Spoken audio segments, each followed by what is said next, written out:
എൻ്റെ പേരിലൊരു പീഡന പരാതി വരുന്നുണ്ടെങ്കിൽ അപ്പോൾ അതിൻ്റെ ഒരു ചെറിയൊരു ഇതാട്ടോ. ഈ സ്ത്രീക്ക് ഒരു 60 വയസ്സ്. നേരത്തെ വന്ന വാർത്തകളിലൊക്കെ വന്നത് യുവതി എന്നാണ്. ഷിയാസ് കരീമിനെതിരെ പീഡന പരാതിയുമായിട്ട് യുവതി. എല്ലാ വാർത്തകളിലും അങ്ങനെ വന്നത്. ഈ സ്ത്രീയുടെ പ്രായമോ കാര്യമോ ഒന്നും വെളിപ്പെടുത്തിയിട്ടുണ്ടായിരുന്നില്ല. അപ്പൊ ഷിയാസ് പറയുന്നത് 65 വയസ്സുള്ള ഒരു സ്ത്രീയാണ്, ഉമ്മയുടെ പ്രായം ഉണ്ടായിരുന്നു എന്നാണ് ഷിയാസ് പറയുന്നത്. വിവാഹ വാഗ്ദാനം നൽകി പീഡിപ്പിക്കേണ്ട ആവശ്യമില്ല, അത് വേറെ. പിന്നെ എൻ്റെ കല്യാണം കഴിഞ്ഞപ്പോൾ 1-2 വർഷമായി. എനിക്ക് കുട്ടിയുണ്ട്, ഞാൻ മാന്യമായിട്ടാണ് ജീവിക്കുന്നത്. എനിക്ക് സ്ത്രീകളുടെ ഇടപെടുമ്പോൾ തന്നെ ചെറിയൊരു പേടി. കാരണം ഇതിന് മുമ്പ് എനിക്ക് ഇങ്ങനെ ഒരു ആരോപണവും ഈ പറഞ്ഞ കള്ളക്കേസൊക്കെ ഉള്ളതുകൊണ്ട് ഞാൻ വളരെ കെയർഫുള്ളാണ്. പിന്നെ ഈ സത്യമാണ്, ഷിയാസ് കരീമിന്റെ കല്യാണം ഏകദേശം എൻഗേജ്മെന്റിന്റെ ടൈമിലാണ് ഇങ്ങനെ ഒരു ആരോപണം, ആദ്യത്തെ ആരോപണം വന്നിട്ടുണ്ടായിരുന്നത്. അപ്പോൾ ആ ഒരു ആരോപണത്തെ, ആ ഒരു പ്രശ്നമൊക്കെ വന്നപ്പോൾ അതൊക്കെ കല്യാണത്തെ ബാധിക്കുകയും കുറച്ച് പ്രശ്നങ്ങളൊക്കെ ഉണ്ടാവുകയൊക്കെ ചെയ്തിട്ടുണ്ടായിരുന്നു. അപ്പോൾ അന്ന് എല്ലാവരും ഷിയാസ് കരീമിനെ കുറ്റക്കാരനാക്കിയും പീഡനക്കാരനാക്കിയൊക്കെ സോഷ്യൽ മീഡിയയിലാണെങ്കിലും ഒരുപാട് അവഹേളിക്കുന്നുണ്ടായിരുന്നു. ഷിയാസ് അത് തൻ്റെ അടുത്തോടെ നേരിട്ടു, അത് കള്ളപ്പരാതിയാണെന്ന് തെളിയുകയും ചെയ്തു. ഇപ്പോൾ ദേ കല്യാണം കഴിഞ്ഞു, ഒരു കുട്ടിയായി, വീണ്ടും ഒരു അടുത്ത പീഡന പരാതിയുമായിട്ട് ഒരു സ്ത്രീ മുന്നോട്ട് വന്നിരിക്കുകയാണ്. ഈ സ്ത്രീക്ക് 10 വയസ്സുണ്ട്. അതുപോലെ എൻ്റെ കുടുംബമായിട്ട് അത്ര അടുപ്പമുള്ള സ്ത്രീയാണ്. എൻ്റെ കല്യാണത്തിനും എൻ്റെ എല്ലാ പരിപാടിക്കും, റിസപ്ഷൻ, അബുദാബിലെ പരിപാടിക്ക് എല്ലാ പരിപാടി എന്നെ അറിയുന്ന എല്ലാവർക്കും അറിയാം. ഇവിടെ പിന്നെ പേരും ഒന്നും ഞാൻ പറയുന്നില്ല, കാര്യം ഇപ്പോൾ കേസ് എടുക്കല്ലേ, എനിക്ക് എഫ്ഐആർ പറയില്ല. ഇത് ഞാനൊരു ഇതാട്ടോ ഒരു ക്ലിയർ പറഞ്ഞാണ്. അപ്പോൾ സംഭവം എന്ന് പറഞ്ഞാൽ എൻ്റെ ഭാര്യയിൽ നിന്നും എൻ്റെ ഉമ്മയിൽ നിന്നും ഇവർ കുറച്ച് സ്വർണ്ണം വാങ്ങിച്ചിട്ടുണ്ട്. പിന്നെ പെങ്ങളിൽ നിന്ന് ഇതൊന്നും ഞാൻ അറിയുന്നില്ല. ഇത് കുറച്ച് പ്രശ്നമായി കഴിഞ്ഞപ്പോഴാണ് ഇതൊക്കെ ഞാൻ അറിയുന്നത്. എൻ്റെ ഫാമിലിയിൽ കയറി കുറച്ച് പേഴ്സണൽ കാര്യം ഇടപെടുകയും അതിൽ കുറച്ച് പ്രശ്നമായി കഴിഞ്ഞപ്പോഴാണ് ഞാനിത് അറിയുന്നത്. കാശും സ്വർണ്ണമൊക്കെ വാങ്ങിച്ച കേസൊക്കെ. അങ്ങനെ ഞങ്ങളുടെ യാത്ര, അങ്ങനെ ഞങ്ങൾ കുറച്ച് പൈസ എൻ്റെ ഉമ്മാക്ക് അയച്ചു, എൻ്റെ പെങ്കജ് എനിക്ക് അയച്ചിട്ടുണ്ട്. അങ്ങനെ കുറച്ച് പൈസ ഈ ഫ്ലൈറ്റ് ടിക്കറ്റ് എടുക്കാൻ അങ്ങനെയൊക്കെ കുറച്ച് പൈസ അങ്ങോട്ട് ഇങ്ങോട്ട്.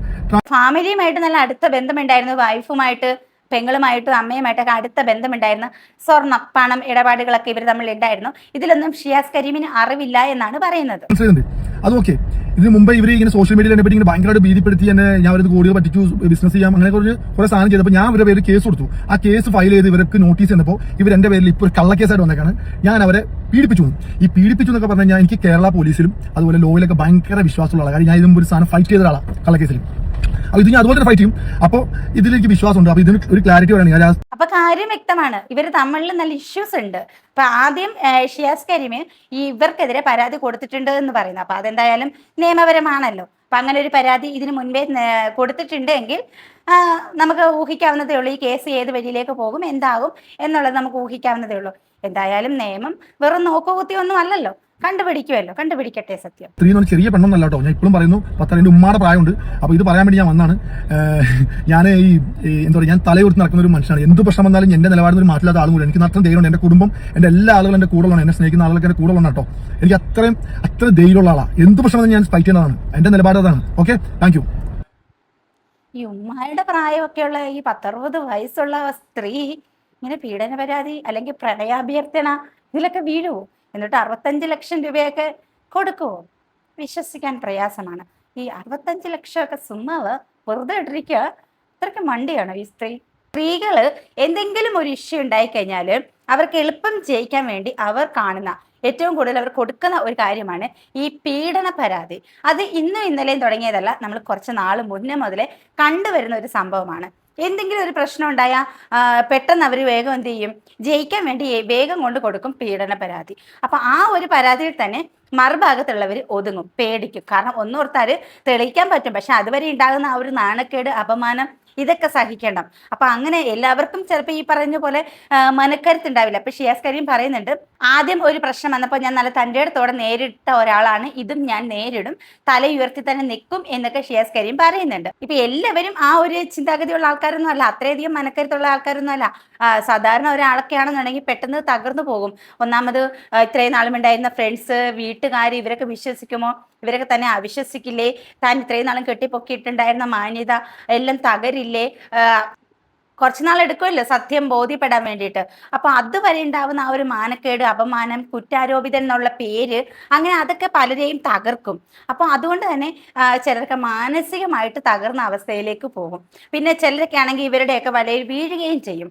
അപ്പോൾ എനിക്ക് പറയാനുള്ളത്, ഈ സ്ത്രീകൾക്ക് പ്രത്യേക പരിഗണന നമ്മുടെ നിയമത്തിലുണ്ട്.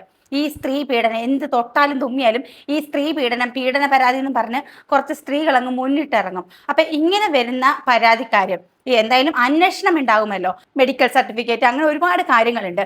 ഇതിനകത്തൊക്കെ ഇവർ പറയുന്നത് കള്ളമാണെന്ന് തെളിഞ്ഞു കഴിഞ്ഞാൽ ഈ കള്ള പരാതി കൊടുത്തവർക്കെതിരെ നല്ല ഒന്നാന്തരം നടപടിയെടുക്കണം. പിന്നെ ജീവിതത്തിൽ ഒരാൾക്കെതിരെ കള്ളപ്പരാതി കൊടുക്കാനായിട്ട് ഇവർ മുതിരരുത്.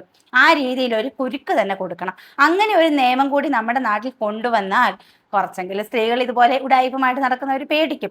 ഈ 65 ലക്ഷം രൂപ കൊടുക്കാനും മാത്രമൊക്കെ അത്രയ്ക്കും മണ്ടിയായിരുന്നോ ഈ സ്ത്രീ? 65 വയസ്സുണ്ടെന്ന് ഷിയാസ് പറയുന്നത്.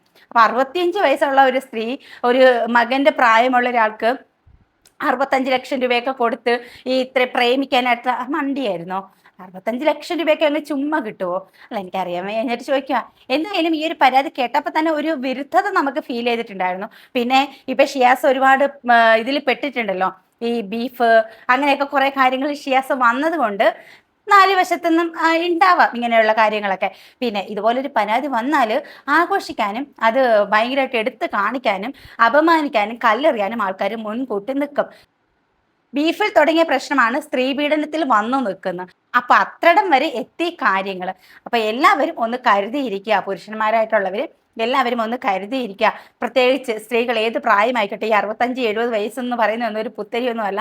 അപ്പൊ പ്രായമായി അമ്മയുടെ സ്ഥാനം നിന്ന് നിങ്ങൾ നോക്കണ്ട. സ്ത്രീയാണോ പെണ്ണാണോ, നിങ്ങൾ കുറച്ച് കരുതലോടുകൂടി നിങ്ങൾ ഇടപഴകുക. പല രീതിയിലും ഫ്രണ്ട്ഷിപ്പ്, അല്ലെങ്കിൽ അമ്മയുടെ സ്ഥാനം, ചേച്ചിയുടെ സ്ഥാനം എന്നൊക്കെ പറഞ്ഞ് പലരും വരാം. പക്ഷെ നിങ്ങളൊരു കരുതലോടുകൂടി മാത്രം ഇടപഴകുക, സൗഹൃദം കാത്തു സൂക്ഷിക്കുക. പിന്നെ ഒരു സേഫ്റ്റി ആയിട്ട്, ഒരു മുൻകരുതലായിട്ട് ഈ ചാറ്റ് ചെയ്യുകയാണെങ്കിലും കോളൊക്കെ ആണെങ്കിലും എല്ലാം സൂക്ഷിച്ചു വെക്കുക.